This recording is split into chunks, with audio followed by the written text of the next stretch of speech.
नमस्कार दोस्तों। Panama papers इन दिनों बेहद सुर्खियों में है। आप सुन रहे होंगे, लेकिन पनामा पेपर्स है क्या? इसके बारे में मैं आज आपको बताने वाली हूँ। हर एक डिटेल पनामा पेपर से जुड़ी, ताकि आपकी जो जानकारी है अधूरी ना हो, आपको विस्तृत जानकारी इस मसले पर मिल सके। वैसे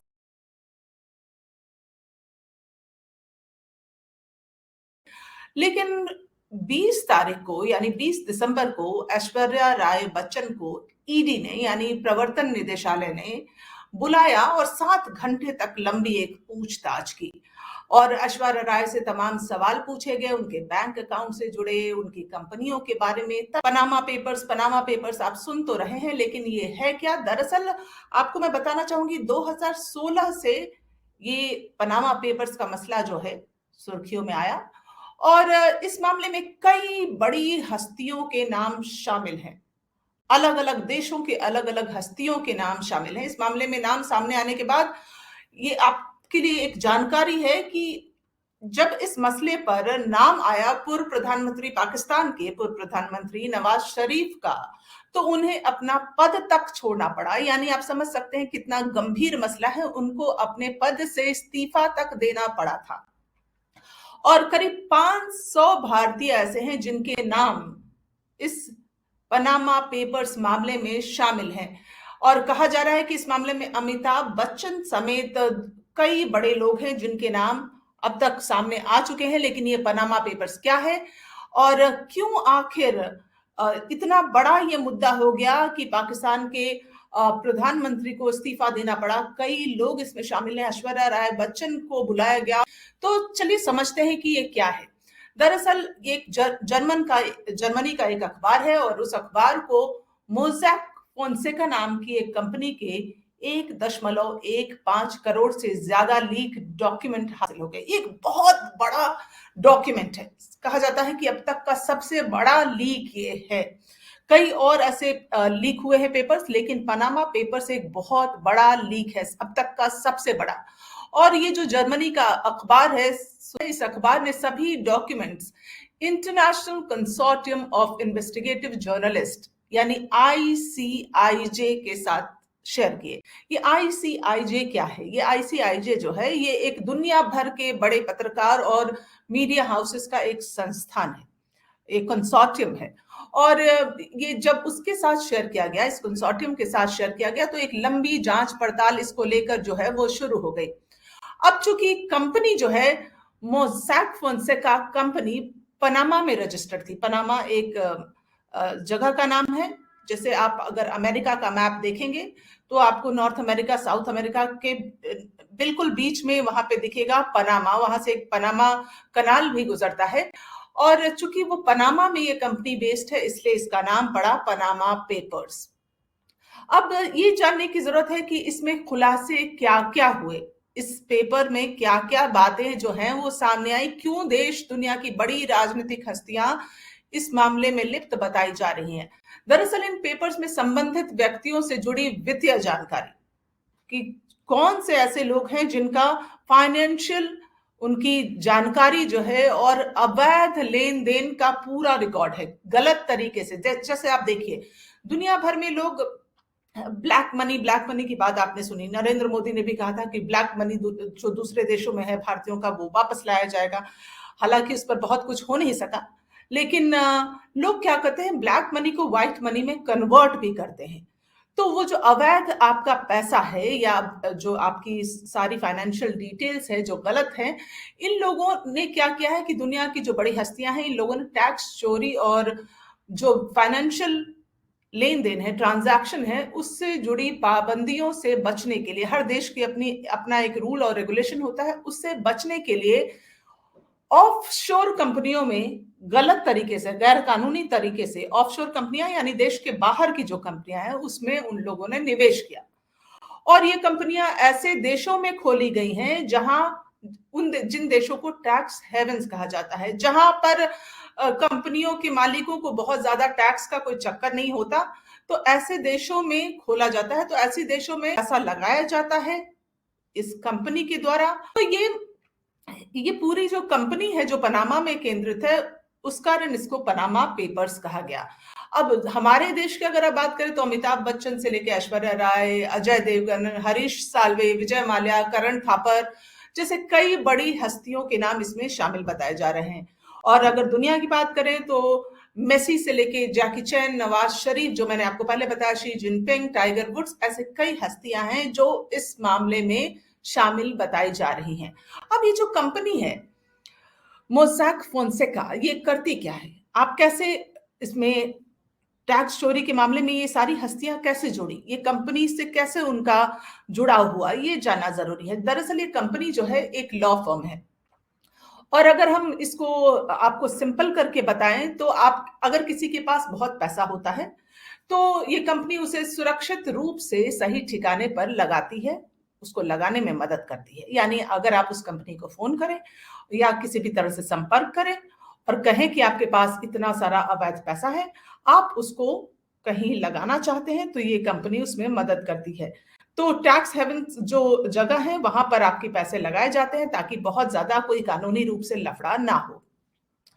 अब ये जो कंपनी है, जब आप उसको संपर्क करते हैं तो आपके नाम से ये एक ऑफशोर कंपनी खोलती है, एक कंपनी खोला जाता है जो, और ये कंपनियां वो होती हैं जिनका रजिस्ट्रेशन किसी दूसरे देश में किया जाता है, यानी आपके देश में ना, ये कारोबार किसी दूसरे देश में ही करती हैं ये कंपनियां जो हैं। ये जो कंपनी है इसकी एम्प्लॉयज दुनिया भर में है, कई जगह इसके ब्रांचेस हैं, और इस तरह की ज्यादातर कंपनियां जो हैं, जिस जिस नाम से आपकी कंपनी खोली जाती है वो गुमनाम होती हैं, जिसे शेल कंपनीज कहते हैं, जिनका कुछ वो खोखली होती हैं, उनका कोई वजूद नहीं होता है, बस नाम के लिए खोला जाता है ताकि आपके पैसे को घुमा फिराकर उसको वाइट किया जा सके। अब जो कंपनियां होती हैं उनका मालिक कौन है, उसमें कितने पैसे लगाए गए हैं, ये सारी बातें जो हैं सीक्रेट होती हैं, इसको गुप्त रखा जाता है, किसी के सामने लाया नहीं जाता। यानी अगर आप इस कंपनी को संपर्क करें तो ये कंपनी आपको आपको फीस देना होगा, उसका जो भी आपकी मदद करने के लिए उसकी जो भी फीस होगी, जितना पैसा आप लगाना चाहते हैं, और आप अपने नाम से एक सीक्रेट और ऑफशोर कंपनी खोल सकते हैं, और ऐसे देश में जहां आसानी से आप अपने टैक्स को बचा सकें। तो क्या ये, अब आपके दिमाग में एक सवाल ये भी आ रहा होगा, तो क्या ऑफशोर कंपनियां बनाना गैर कानूनी है? क्या ये हम ऐसा नहीं कर सकते? तो इसको भी हम समझ लेते हैं। बिजनेस के लिए ऑफशोर कंपनियां बनाना गैर कानूनी नहीं है। अगर आप वास्तव में कोई बिजनेस कर रहे हैं, कोई व्यापार कर रहे हैं, तो उसके लिए आप बना सकते हैं। लेकिन लोग अक्सर क्या करते हैं, ऐसी कंपनियों का इस्तेमाल टैक्स चोरी के लिए करते हैं, मनी लॉन्ड्रिंग के लिए किया जाता है। तो इस कारण से ऐसी आशंका जताई जा रही है कि जिन लोगों का नाम इस लिस्ट में है उनका उद्देश्य कहीं यही तो नहीं था, इसलिए ईडी बुलाकर इन बड़ी हस्तियों से पूछताछ कर रही है। ऐश्वर्या राय बच्चन को बुलाया गया है, और तमाम और लोग हैं जिनको ऐसी उम्मीद जताई जा रही है कि ईडी बुलाएगी, उनसे पूछताछ की जाएगी। अब दुनिया में टैक्स हेवन्स कहाँ कहाँ हैं, कौन कौन से जगह ऐसी हैं, जैसे बेलीज, स्विट्जरलैंड, साइप्रस, हांगकांग जैसे स्विस बैंक अकाउंट्स के बारे में आपने सुना भी होगा, Panama, British virgin island, Seychelles, Singapore, ऐसी जगहें हैं जहां पर जिनको टैक्स हेवन्स कहा जाता है। यानी वहां कानूनी रूप से अगर आप बहुत लफड़े में नहीं पड़ते हैं, अगर आपने कोई कंपनी खोली है तो। अब जो, जैसा मैंने आपको पहले बताया कि किन किन भारतीयों के नाम इसमें शामिल हैं, तो मैंने एक आध का नाम तो आपको गिनवा दिया है, लेकिन इसमें छत्तीसगढ़ के पूर्व सीएम रमन सिंह के बेटे अभिषेक सिंह भी हैं, डीजेएफ के promoter KP Singh, India bulls के समीर गहलोत, गौतम अडानी के बड़े भाई विनोद अडानी, अंडरवर्ल्ड सरगना इकबाल मिर्ची, जूट और कारोबार चाय का कारोबार करने वाले शिशिर के बाजोरिया, अपोलो टायर्स के ओंकार कंवर, रेडीमेड कपड़ों के व्यापारी सतीश गोविंद समतानी, विश्लव बहादुर और हरीश मोहनानी, बर्कले ऑटोमोबाइल्स के रंजीत दहुजा, कपिल सैन गोयल और पूर्व अटॉर्नी जनरल सोली सोराबजी के बेटे जहांगीर एस सोराबजी के नाम भी शामिल हैं। यानी कई नाम इसमें हैं जिनसे पूछताछ की जा सकती है, और कई लोग जो हैं विदेश के भी हैं, जैसा मैंने आपको बताया। यहाँ तक कि सऊदी अरब के किंग सलमान बिन अब्दुल अजीज अल सौद भी हैं, और ब्रिटेन के पूर्व पीएम डेविड कैमरन के पिता भी हैं, मशहूर फुटबॉलर मेसी भी हैं, जैकी चैन, ये आपको मैंने बताया। यहाँ की लीबिया के पूर्व तानाशाह मुअम्मर गद्दाफी, इनका नाम भी शामिल है। फिर फ्रांस के मशहूर फुटबॉलर माइकल प्लाटिनी, सीरिया के राष्ट्रपति बशर अल असद, फिर पाकिस्तान के प्रधानमंत्री पूर्व प्रधानमंत्री नवाज शरीफ, जिनको इस्तीफा भी देना पड़ा, फिर और बेनजीर भुट्टो का नाम भी शामिल है। फिलहाल तो वो जीवित नहीं है, लेकिन ये कई नाम हैं जो इसमें शामिल हैं। अब जान लेते हैं कि अमिताभ और ऐश्वर्या राय बच्चन को इसका नाम इसमें क्यों लिया जा रहा है, क्यों ऐश्वर्या बच्चन से पूछताछ की जा रही है। तो अमिताभ बच्चन को टैक्स हेवन देशों में 1993 में बनी 4 शेल कंपनियों का डायरेक्टर बनाया गया था। इन कंपनियों की ऑथराइज्ड कैपिटल 5 से $50,000 के बीच थी, ठीक है। लेकिन ये कंपनियां उन शिप्स का कारोबार कर रही थी जिनकी कीमत करोड़ों में थी। 1993 की बात करें, 4 शेल कंपनियों का डायरेक्टर बनाया गया था। ऐश्वर्या को अमिक पार्टनर्स प्राइवेट लिमिटेड नाम की एक कंपनी का डायरेक्टर बनाया गया था। ऐश्वर्या राय बच्चन को बाद में उन्हें कंपनी का शेयर होल्डर बना दिया गया। इसका हेडक्वार्टर टैक्स हेवन देश वर्जिन आइलैंड में था। ऐश्वर्या के अलावा उनके पिता के राय, मां वृंदा राय, भाई आदित्य रॉय भी कंपनी में उनके पार्टनर्स थे। 2005 में बनी ये कंपनी 3 साल बाद 2008 में बंद हो गई, यानी 3 साल के लिए बनाई गई। तो ये आरोप लगाया जा रहा है कि टैक्स बचाने के लिए ये शेल कंपनी बनाई गई थी। ये कंपनी जो बहुत ही ज्यादा महंगे दाम पर खरीदी गई, उसको कम दाम में क्यों बेच दिया गया, ये आरोप लगाया जा रहा है। साथ ही साथ 3 साल में कंपनी क्यों बंद कर दी, क्या टैक्स चुराना ही उद्देश्य था।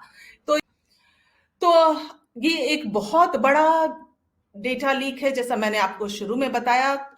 क्योंकि अगर हम बाकी के डेटा लीक की बात करें तो पेंडोरा पेपर्स जो 2021 में सामने आया था, उसमें 2.94 टीबी डेटा लीक हुआ था।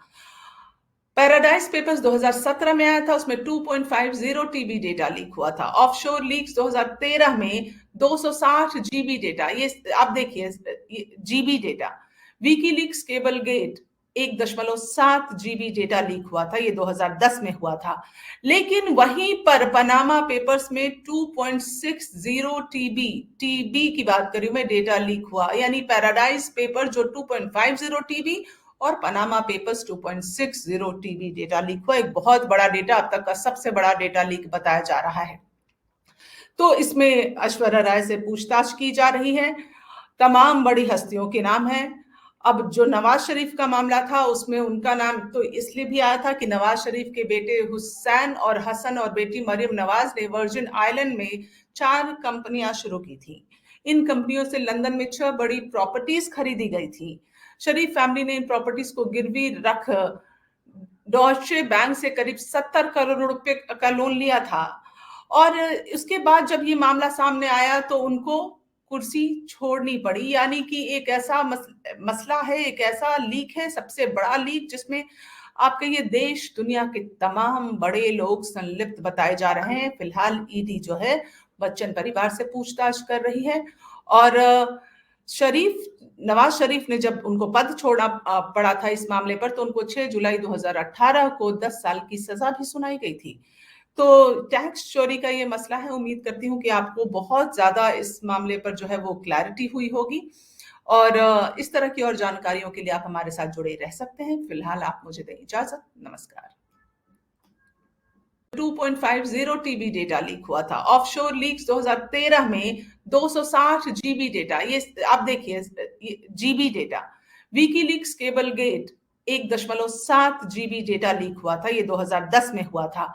लेकिन वहीं पर पनामा पेपर्स में 2.60 टीबी की बात करूं मैं, डेटा लीक हुआ। यानी पैराडाइज पेपर जो 2.50 टीबी और Panama papers 2.60 TB data leak हुआ। एक बहुत बड़ा डेटा, अब तक का सबसे बड़ा डेटा लीक बताया जा रहा है। तो इसमें ऐश्वर्या राय से पूछताछ की जा रही है। तमाम बड़ी हस्तियों के नाम हैं। अब जो नवाज शरीफ का मामला था, उसमें उनका नाम तो इसलिए भी आया था कि नवाज शरीफ के बेटे हुसैन और हसन और बेटी मरियम नवाज ने वर्जिन आइलैंड में 4 कंपनियां शुरू की थी। इन कंपनियों से लंदन में 6 बड़ी प्रॉपर्टीज खरीदी गई थी। शरीफ फैमिली ने इन प्रॉपर्टीज को गिरवी रख डॉचे बैंक से करीब 70 करोड़ रुपए का लोन लिया था। और उसके बाद जब ये मामला सामने आया तो उनको कुर्सी छोड़नी पड़ी। यानी कि एक ऐसा मसला है, एक ऐसा लीक है, सबसे बड़ा लीक जिसमें आप कहिए देश दुनिया के तमाम बड़े लोग संलिप्त बताए जा रहे हैं। फिलहाल ईडी जो है बच्चन परिवार से पूछताछ कर रही है। और शरीफ नवाज शरीफ ने जब उनको पद छोड़ना पड़ा था इस मामले पर, तो उनको 6 जुलाई 2018 को 10 साल की सजा भी सुनाई गई थी। तो टैक्स चोरी का ये मसला है। उम्मीद करती हूँ कि आपको बहुत ज्यादा इस मामले पर जो है वो क्लैरिटी हुई होगी। और इस तरह की और जानकारियों के लिए आप हमारे साथ जुड़े रह सकते हैं। फिलहाल आप मुझे दें इजाजत। नमस्कार।